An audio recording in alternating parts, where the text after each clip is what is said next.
Everyone, welcome and welcome back to my channel.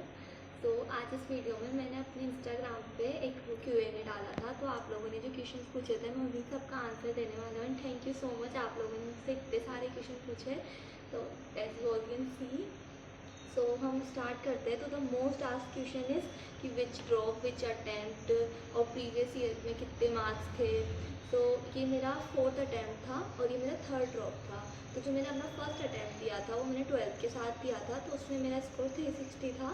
जो मैंने second attempt दिया था उसमें मेरा स्कोर था 520 और थर्ड अटैम्प्ट में मेरा स्कोर 640 था, जो इवेंचुअली 635 हो गया। उसके बाद जो मेरा लास्ट अटैम्प्ट था नीट 2025, उसमें मेरा जो स्कोर था वो था 573। तो उसके बाद दूसरा क्वेश्चन था, should we take drop year for NEET 2026। तो मेरे अकॉर्डिंग तो मतलब लेना चाहिए। अगर आपको एक मतलब अपने अंदर से वो फीलिंग आ रही ना कि नहीं मैं कर सकता हूँ या कर सकती हूँ कि नहीं, मतलब इस ईयर मेरा ये गलती रह गई थी, अगर आपको अपनी गलती पता है और आपको पता है कि किस रीज़न से आपका नहीं हुआ और आप हो कॉन्फिडेंट कि नहीं अब मैं कर सकता हूँ, क्योंकि मेरे नीट 2024 में 640 मार्क्स थे बट मेरा नहीं हुआ, जबकि मैं तो 100% कॉन्फिडेंट थी कि मेरा तो होगा ही सही इसमें, बट उसमें नहीं हुआ मेरा। पर मुझे मतलब मैंने एक टाइम पे सोच भी लिया था ठीक है मैं BMS ले लेती हूँ, ये ले लेती हूँ, पर मुझे पता था कि मैं MBBS ही करना चाहती हूँ। लाइक मेरे अंदर वो चीज़ थी कि नहीं मुझे करना है, क्योंकि BMS जब मैंने अपना फर्स्ट ड्रॉप लिया था, जब 520 स्कोर किया था तब भी मुझे BMS मिल रहा था। तो उस टाइम पे मुझे था कि नहीं मुझे MBBS करना है। तो फिर मैंने अपने अंदर पूरा अपने उस कॉन्फिडेंस के साथ मैंने स्टार्ट किया और वो हुआ भी सही। ऑब्वियसली डर मुझे भी लग रहा था कि पता नहीं होगा नहीं होगा क्या होगा, बट मैंने किया वो और as you all can see कि हुआ भी सही। तो मैं यही बोलूँगी अगर आप कॉन्फिडेंट हो तो आपको लेना चाहिए, और अगर आपको लग रहा है कि नहीं मुझसे नहीं होगा अब, तो फिर आपको उसको नहीं लेना चाहिए, क्योंकि और भी करियर ऑप्शंस है तो आप उसको देख सकते हो। Okay, so next question is coaching. तो जो मेरी कोचिंग थी वो एलन थी, एलन सुपथ। और इसके रिलेटेड ये क्वेश्चन था कि ऑफलाइन या ऑनलाइन। तो मेरे अकॉर्डिंग तो हमें ऑफ मतलब मेरे को तो ऑफलाइन ही प्रेफर होता है, क्योंकि मुझे ऐसा लगता है कि ऑफलाइन बैच में तुम बहुत अच्छे से परफॉर्म कर पाते हो, तुम्हें कॉम्पिटिटिव फीलिंग आती है। ऑनलाइन में तुम एक रूम में बैठे हो, तुम्हें नहीं पता कि तुम्हारे सराउंडिंग में लोग कैसे प्रिपेयर कर रहे हैं क्या कर रहे हैं। जैसे हमारे कोचिंग में लाइक मेरे बैच में मेरा SRG बैच था, तो मुझे पता था कि उसमें बच्चे कैसे परफॉर्म कर रहे हैं, कितने मार्क्स आ रहे हैं। उसका थोड़ा पेपर भी टफ आता था, तो मतलब मुझे पता था मेरी रैंक आती थी, तो मुझे सब कुछ पता था कि हाँ मैं अपने दोस्त से डिस्कस कर सकती थी कि वो क्या कर रहे हैं, मुझे किसी टॉपिक में किसी क्वेश्चन में या किसी में भी कोई प्रॉब्लम है तो मैं उसी टाइम पे सॉल्व कर सकती हूँ। और ऑनलाइन में मुझे वो नहीं लगता कि वो चीज़ हो पाती है। और जैसे ऑफलाइन में तुम टीचर से भी इंटरेक्शन कर पाते हो अच्छे से। लाइक मुझे पूरे ईयर मेरे को हमेशा ऐसा रहता था कि मैंने कोई टेस्ट दिया तो मैं डायरेक्ट अपने सर के पास जाती थी कि हाँ सर मतलब इसमें क्या करना चाहिए, इसमें कैसे होगा, मतलब और इस पेपर में आपके अकॉर्डिंग कितना स्कोर कर सकते थे। मैं उस तरीके से अपने आप को एनालिसिस करती थी। तो मेरे अकॉर्डिंग तो ऑफलाइन ज़्यादा बेटर रहता है, but as you all can see कि रिजल्ट हर कोई दे रहा है, ऑनलाइन भी दे रहा है ऑफलाइन भी दे रहा है, तो जो आपको सूट करे वो आपको करना चाहिए। But according to me offline ज़्यादा अच्छा है मेरे according. So next question is कि बुक टीचर, बुक कौन सी थी, टीचर कौन सी थी, रेफरेंस बुक।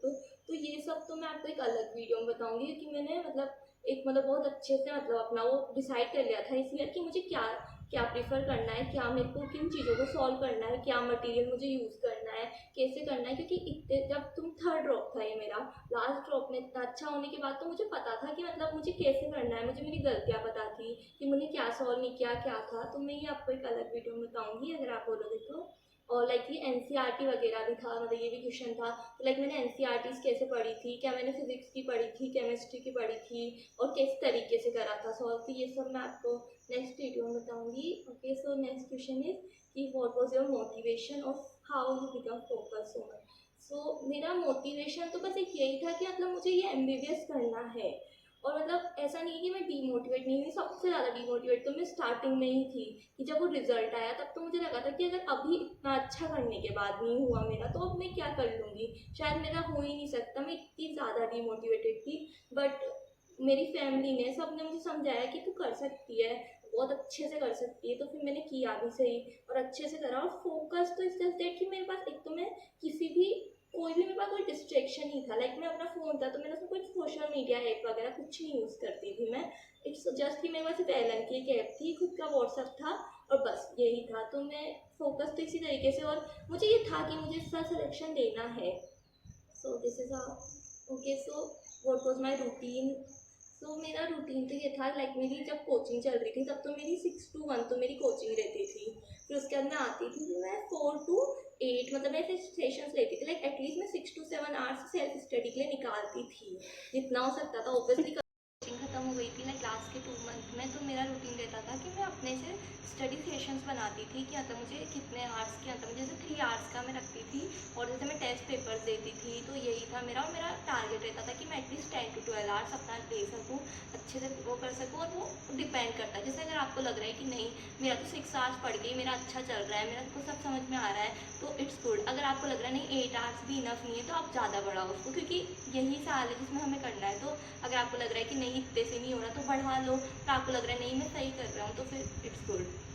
सो नेक्स्ट क्वेश्चन था कि आप डेली कोचिंग जाते थे। तो ऑब्वियसली मैं हर दिन कोचिंग जाती थी, मतलब ये मेरा थर्ड ड्रॉप था, बट फिर भी मैं इसमें डेली कोचिंग जाती थी। अगर मुझे कोई टॉपिक आता भी था ना, तब मैं उसकी क्लासेस मिस नहीं करती थी, क्योंकि मुझे ये था कि अगर क्लास में सर ने कोई ऐसी चीज़ बोल दी जो मतलब यूज़फुल हो सकती है और मुझे नहीं आती होगी, तो जैसे हुआ भी था, जैसे नीट में जो अभी जो पेपर में जो क्वेश्चन आया था कि who is the father of ecology in India, तो ऑब्वियसली वो मैंने भी नहीं पढ़ा था कि नहीं, मैं उसको पढ़ रही थी साइंटिस्ट के नाम से, मैंने कुछ नहीं किया था। बट जो हमारे टीचर थे, तो जब ये चैप्टर स्टार्ट हुआ था, तो उन्होंने स्टार्टिंग में इतनी बार क्लास में बोला था who is the father of ecology in India, तो वो मेरे माइंड में रह गया और वो वहाँ पर मेरा सही हो गया। तो वो 5 मार्क्स बहुत ज़्यादा मैटर करते हैं, तो इसलिए मैं तो बोलूँगी कि आपको डेली क्लासेस जाना ही चाहिए।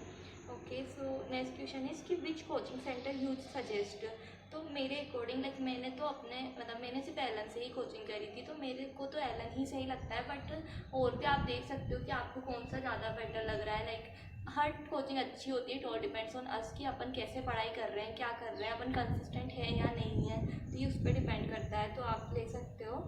ओके, तो इसी से रिलेटेड एक और क्वेश्चन था कि best coaching for NEET online. तो मैंने तो सिर्फ ऑफलाइन ही कोचिंग करी थी, तो मैं ऑनलाइन का मुझे इतना तो आइडिया नहीं है, बट मैंने अपने फ्रेंड्स के थ्रू सुना है कि जैसे PWs में MR सर बहुत अच्छे हैं, तो आप जैसे डेमो क्लासेस ले सकते हो, तो जिस टीचर से आपको ज़्यादा कनेक्टेड फील हो कि हाँ मुझे इनका ज़्यादा समझ में आ रहा है, इनसे मेरे को अच्छा लग रहा है, तो आप उनकी कोचिंग ले सकते हो। ओके, सो दूसरा क्वेश्चन था कि एलन में एडमिशन लिया आकाश में, तो इसका भी वही है कि जो आपको ज़्यादा बेटर लगे आप उसी में ले सकते हो। और द नेक्स्ट क्वेश्चन इज़ कि लास्ट 10 डेज और last month strategy and how you manage the pressure. तो स्ट्रेटेजी तो यही थी मेरी कि मुझे बहुत कंसिस्टेंट रहना है, मुझे बहुत पेपर्स देने हैं, और मतलब मैंने इतने ज़्यादा टेस्ट पेपर दिए थे कि मतलब मेरे पास अभी तो मटीरियल नहीं है, वो मेरे पास कोटा वाले घर पे है, तो मैं अगर वहाँ जाऊँगी तो मैं आपको दिखाऊंगी। लाइक मैंने शॉर्ट नोट्स बना रखे थे, तो मैं उनको पढ़ती थी, लाइक वही स्ट्रेटेजी थी। और प्रेशर तो मैंने इस तरीके से हैंडल किया कि मतलब मुझे मतलब ऑब्वियसली मेरे बहुत ज़्यादा ब्रेकडाउन थे, तो मुझे बहुत डर लग रहा था। मैं बार बार यही बोलती रहती थी कि अगर इस साल भी मेरा नहीं हुआ तो इस साल भी मेरा नहीं हुआ तो मेरे घर वाले मतलब मेरी दीदी मेरे साथ रहती थी, तो उन्होंने मुझे बोला कि और अगर हो गया तो ना हो जाएगा तेरा, मतलब तू पक्का हो जाएगा। अगर तू ऐसे टाइम वेस्ट करेगी, अभी तू रोने में जितना टाइम वेस्ट कर रही है उसमें कोई पढ़ रहा होगा, उसमें कोई क्वेश्चन सॉल्व कर रहा होगा। तो वही मेरे अंदर एक मोटिवेशन था जिससे मैं प्रेशर हैंडल कर पा रही थी। ऑब्वियसली मुझे डर तो सबको ही लगता है, मुझे भी लग रहा था, बट ये था कि पढ़ना तो है, से डर के क्या ही हो जाएगा, पढ़ना है, बस यही था। और कि how to avoid, and the next question कि हाउ टू अवॉइड डिस्ट्रैक्शन। तो जैसे डिस्ट्रैक्शन का तो मैं यही बोलूँगी कि मतलब जैसे आप एक मतलब सोशल मीडिया एप्स आपको नहीं यूज़ करनी चाहिए, ये वन ऑफ थिंग। और एक चीज़ है कि मतलब मैं एक ऐप यूज़ करती थी, अगर आप लोग बोलोगे तो मैं आप लोग को मेरे इंस्टाग्राम पे उसका लिंक डाल दूँगी। मतलब उस ऐप ने मुझे बहुत हेल्प किया, लाइक मुझे लास्ट मंथ में मिली थी, बट उसमें आप मतलब ऐसे ग्रुप बना के पढ़ाई कर सकते हो, आपको पता होता है कि सामने वाला कितने आवर्स पढ़ रहा है, तो जैसे आप जो ऑनलाइन पढ़ रहे हैं उन लोगों के लिए वो बहुत हेल्पफुल हो सकती है। तो अगर आप बोलोगे तो मैं अपने इंस्टाग्राम पर उसका लिंक डाल दूँगी। Okay, so next is for what is the tips for someone who begin with NEET. तो अगर आप नीट के साथ बिगिन मतलब आप बिल्कुल बिगनर हो, आपने कुछ नहीं पढ़ा, तो मैं यही बोलूँगी कि आप हर सब्जेक्ट को प्रायोरिटी दो और उस पर फोकस करो कि आपका कौन सा ज़्यादा वीक जा रहा है, उस पर आप ज़्यादा मेहनत करो और बहुत कंसिस्टेंट रहो। क्योंकि अगर आप बिगनर हो तो लोग बहुत टाइम से पढ़ रहे हैं, तो आप थोड़ा आगे होंगे, बट इस चीज़ को अपने उस माइंड में मत आने दो। ये सोचो कि वो आगे होंगे बट आप उतना आगे जा सकते हो विद योर कंसिस्टेंसी। तो आप जितना कंसिस्टेंट रहोगे, जितना अच्छे से करोगे, वो हो जाएगा, मैं यही बोलूँगी। And the next question, is it necessary to be on social media. तो जैसे मैंने बोला कि मैं कहीं पे भी नहीं थी और मेरे अकॉर्डिंग होना भी नहीं चाहिए। हमें सोशल मीडिया पर रह के हमें कोई नीट से रिलेटेड तो कुछ हेल्प मिलने वाली नहीं है, और एक साल अगर आप नीट को अच्छे से दे लोगे तो मतलब वो बहुत अच्छा होगा। तो मेरे अकॉर्डिंग आपको नहीं होना चाहिए social media. Your prep time.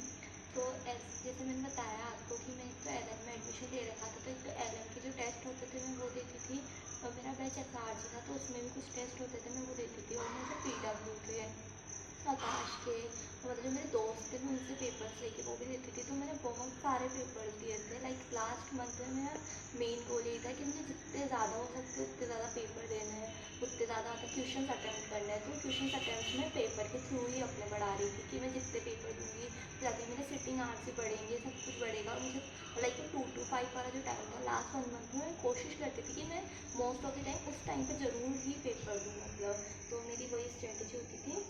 और the next question is how to make notes, any tip. तो जैसे नोट्स, तो जैसे मैंने लास्ट ईयर जो नोट्स बनाए थे लाइक मेन कोचिंग में मतलब प्रॉपर, तो मैंने वही उन्हीं से पढ़ रही थी। मैं ऑब्वियसली कुछ एडिशंस कर देती थी, जैसे इस बार सर जो पढ़ा रहे थे अगर मुझे लगता था कि कुछ अलग है, ये कुछ नया है, तो मैं उसको ऐड कर देती थी। और मेनली मैंने अपने शॉर्ट नोट्स पर बहुत ज़्यादा फोकस किया था। लाइक मैंने अपने शॉर्ट नोट्स पर बहुत मेहनत करके बनाए थे, मतलब एकदम हर चीज़ कंसाइज करने की कोशिश करी थी मतलब। और ये था कि उसमें सब कुछ हो, ऐसा नहीं कि कुछ इंपॉर्टेंट है तो वही हो, पर मैंने उसमें सब कुछ लिख रखा था। तो मैं ट्राई करती थी कि मतलब मैं उन्हीं, और लास्ट मंथ में तो मैं सिर्फ उसी को पढ़ रही थी। तो अगर आप लोग बोलोगे तो मैं आपके साथ वो शेयर कर दूँगी ताकि आपको एक रफली आइडिया हो जाए कि कैसे शॉर्ट नोट्स बनाने, क्या करने हैं। और मैं बोलूँगी कि शॉर्ट नोट्स तो ज़रूर ही बनाने चाहिए, क्योंकि उन्होंने लास्ट मंथ में तुम्हारा इतना टाइम नहीं होता कि तुम पूरे नोट्स पढ़ सको। या तो तुम्हारी इतनी हैबिट हो जानी चाहिए कि तुम्हारे नोट्स ही जल्दी से ख़त्म हो रहे हो, बट इतना नहीं हो पाता। तो मेरा यही था कि मैं मतलब वही शॉर्ट नोट्स पढ़ती थी। तो आप लोगों को शॉर्ट नोट्स तो ज़रूर बनाने चाहिए। Okay, so next question is how did you manage inorganic और ऑर्गेनिक। तो इनऑर्गेनिक और ऑर्गेनिक का ऐसा था कि जितना तुम रिवाइज करोगे उतना तुम्हें याद होगा। तो लास्ट में तो मेरे साथ ऐसा हो गया था कि मैं उनको इतनी बार पढ़ती थी मैं कि मतलब मैं ऐसे 3-4 आवर्स में पूरी अपनी इनऑर्गेनिक और 3 to 4 आवर्स में अपनी पूरी ऑर्गेनिक ख़त्म करना स्टार्ट कर दिया था मैंने। और इस बार मेरा ये था लाइक लास्ट ईयर मैंने सिर्फ बायो की एनसीईआरटी पढ़ी थी। इस ईयर मुझे ये था कि मुझे सबकी एनसीईआरटी पढ़नी है। तो सर ने मुझे मतलब मेरे जो टीचर्स थे उन्होंने मुझे होता है कि इनऑर्गेनिक और ऑर्गेनिक की तो एनसीईआरटी ज़रूर पढ़ के जाना। तो मैंने उनकी इनऑर्गेनिक और ऑर्गेनिक की एनसीईआरटी बहुत अच्छे से पढ़ी थी। लाइक मैं आप मतलब मैं अपनी एनसीईआरटी सब जो आपको बताऊँगी, लाइक वो अभी तो मेरे पास है नहीं, तो मैं आपको बताऊँगी कि मैंने उन्हें बहुत अच्छे से उसमें भी सब कुछ कि हाँ क्या इंपॉर्टेंट है वो मैं अपने शॉर्ट नोट्स में लिख लेती थी कि हाँ एनसीईआरटी का ये इंपॉर्टेंट है, तो मैंने अपने वो शॉर्ट नोट्स में लिख लिया था। Okay, so next question is how to improve physics. तो फिजिक्स मतलब फिजिक्स मेरा भी बहुत ही बुरा था। बट जब मैंने फर्स्ट ड्रॉप किया तो उसमें जो मेरे टीचर थे उन्होंने लाइक मतलब वो इतने अच्छे से पढ़ाते थे कि उन्होंने मतलब फिजिक्स एक मेरा मतलब one of the favourite subject हो गया था। और फिजिक्स में मतलब मैं इतनी प्रैक्टिस करी मैंने लाइक मतलब बहुत ज़्यादा, इतनी मैंने आई थिंक किसी भी सब्जेक्ट में नहीं करी होगी उतने क्वेश्चन अटेम्प्ट जितना मैं फिजिक्स में करती थी। और लाइक मैं पेपर जब देती थी अपने टेस्ट जब देती थी तब भी मेरी ये स्ट्रेटेजी होती थी कि मैं फिजिक्स करती थी जो केमिस्ट्री फिर बायो, जो कि मोस्ट ऑफ द लोग नहीं करते हैं। तो मेरा यही होता था, सॉरी फॉर वॉइस, बट हाँ। तो मेरा मतलब हमेशा यही होता था कि मैं पहले फिजिक्स करती थी फिर केमिस्ट्री फिर बायो, जो कि मोस्ट ऑफ द लोग नहीं कर पाते हैं। बट मेरा यही होता था कि मतलब मैं पहले फिजिक्स कर लूँ ताकि मेरा जो मेन जो मतलब है ना जिसमें सबको दिक्कत आती है, जिसमें मुझे दिक्कत आती है कि जिसमें ज़्यादा माइंड लगेगा, जिसमें सब कुछ याद होना चाहिए, तो मैं पहले वो कंप्लीट करती थी। तो उसी तरीके से मैं फिजिक्स सॉल्व करती थी। और फिजिक्स में एक ही चीज़ है, तुम जितने ज़्यादा क्वेश्चन सॉल्व करोगे उतनी तुम्हारी फिजिक्स अच्छी होती जाएगी। और फॉर्मूलाज तुम्हें अच्छे से याद होने चाहिए, तो उसके लिए आप फॉर्मूला नोट्स बना सकते हो कि आपने एक शीट पे सिर्फ फॉर्मूलाज लिख रखे हैं, तो आप उनको अच्छे से रिवाइज कर लो। क्योंकि जैसे नीट 2025 में तो सबसे ही अलग हुआ, बट लास्ट ईयर जो प्रीवियस ईयर में जो क्वेश्चन आते थे वो most of the question formulas से होते थे, तो आप वो अच्छे से कर सकते हो। पर नीट 2025 में तो वैसा कुछ नहीं था, तो आप कर सकते हो। इसके बाद You are confident to clear NEET 2025 after the high cutoff of NEET 2024. तो मेरा भी फेस ही अलग था। लाइक 2024 में मैं 100% श्योर थी कि मेरा सिलेक्शन हो जाएगा मतलब, और मेरे मार्क्स भी उसी तरीके से आ रहे थे और सब कुछ वैसा ही हो रहा था। लाइक अच्छे मार्क्स स्कोर कर रही थी पूरे टेस्ट में, मतलब मैं 100% कॉन्फिडेंट थी कि हाँ इस बार तो हो ही जाना है मेरा। तो और फिर जब मैं पेपर दे के आई तब भी मुझे सब कुछ आ रहा था, बट ऑब्वियसली मैंने इतनी ज़्यादा सिली मिस्टेक कर दी, सब कुछ कर दिया कि वो स्कोर मेरा इवेंचुअली 640 हो गया। तब भी मुझे था कि हाँ मेरा तो सिलेक्शन हो जाएगा, at the end selection matter करता है, ऐसे वैसे वही सब कुछ। बट जब कट ऑफ आई तो मतलब मुझे इतना ज़्यादा मतलब हो गई कि मैं इतनी डीमोटिवेट, इतनी डिप्रेस्ड, मतलब वो 2-3 महीने मैंने कुछ नहीं पढ़ा, मतलब बहुत ज़्यादा। बट ऑब्वियसली फिर मैंने सोचा कि करना तो है, ऐसा तो है नहीं कि मुझे इसको छोड़ देना है। लाइक मैं कुछ और करने के लिए भी रेडी नहीं थी कि नहीं मैं कुछ और ऑप्शन चूज़ कर लूँ, मैं BMS चूज़ कर लूँ या मैं कुछ और कर लूँ। तो फिर मुझे वो मोटिवेट होना पड़ा और फिर मुझे ये था कि मतलब मेरे जैसे बहुत सारे लोग हैं, तो अगर मेरा नहीं हुआ तो उनका भी तो नहीं हुआ होगा, सब करेंगे, ऐसा है नहीं हर कोई छोड़ देगा। तो फिर मैंने उसी मोटिवेशन से उसी के साथ कि नहीं मैं कर लूँगी। और सब टीचर ऐसा कह रहे थे कि इस बार कट ऑफ इतनी हाई नहीं जाएगी, पिछली बार बहुत सारे रीजंस की वजह से कट ऑफ हाई चली गई, पेपर थोड़ा मॉडरेट था और लाइक ईजी था, मतलब दोनों बोल सकते हैं अपन। तो उसी वजह से मेरे को ये था कि भाई नीट 2025 मुझे एग्ज़ाम तो देना है इसे, तो मैं उसको अच्छे से पैक करके दूँ तो वो ज़्यादा बेटर है। तो यही मेरा मोटिवेशन था।